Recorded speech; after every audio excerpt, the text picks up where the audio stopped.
સુરતના મગોબ અને મીઠી ખાડી વિસ્તારના પૂર પીડિતો દ્વારા આયોજિત જન આંદોલનને રેલીને ગોડાદરા પોલીસે મોડી રાત્રે પરમિશન આપવાનો ઇનકાર કરી દીધો છે। પૂર પીડિતો દ્વારા ખાડીપુરની સમસ્યા અંગે જનજાગૃતિ અને વિરોધ દર્શાવવા માટે રેલીનું આયોજન કરવામાં આવ્યું છે। સ્થાનિકોના જણાવ્યા અનુસાર પોલીસે પહેલા રેલી માટે મંજૂરી આપી હતી, પરંતુ રાત્રે 2 વાગ્યે આયોજકોને પોલીસ સ્ટેશન બોલાવી તેમના મોબાઈલ જપ્ત કરી મંજૂરી રદ કરી દીધી હતી।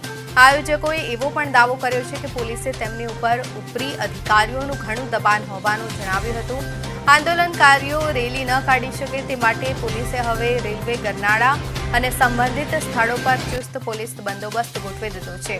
તંત્ર દ્વારા આંદોલન રોકવાના પ્રયાસો વચ્ચે હવે પૂર પીડિતોમાંથી 10 થી 15 લોકોનું પ્રતિનિધિ મંડળ સીધું કલેક્ટર કચેરી પહોંચીને પોતાની પ્રાણ પ્રશ્ન સમાન રજૂઆત કરશે।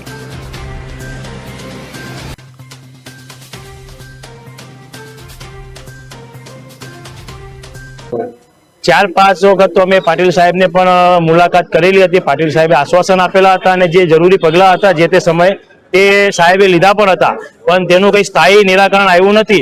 अने आ खाड़ी तो छे छेक बारडोलीथी लईने आपणे डुमस दरिया किनारा सुधी पहोंचे छे, परंतु 1.5 किलोमीटरना विस्तारमां ज पूर केम आ एक बहु गंभीर प्रश्न बनी गयो छे तंत्रनी उपर। कारण के तंत्रए खाड़ीनी जे वહેણ હતું, જે મૂળ પરિસ્થિતિ હતી તે પરિસ્થિતિ હવે રહેવા નથી દીધી। જે ખાડી 120 મીટર પહોળી હતી તેને હવે ટૂંકી કરીને 70 થી 80 ફૂટ કરી નાખી છે, અને જેના કારણે ઇનફ્લો છે તે આઉટફ્લો થતો નથી। વધતા બીજું કે જે મેન તાપી શુદ્ધિકરણના નામે જે 2019-20માં જે પ્રોજેક્ટ હતો તેના અંતર્ગત આ લોકોએ વાલક પાટિયા વરાછાના 3-4 ખાડીનું પાણી અહીંયા આપણે મીઠી ખાડીમાં ડાયવર્ટ કર્યું। હવે તેનું પણ કંઈક સમાચાર એવા મળ્યા છે કે અહીંયા સુરત સ્થાયી કમિટીમાં કંઈ રજૂઆત થઈ નથી।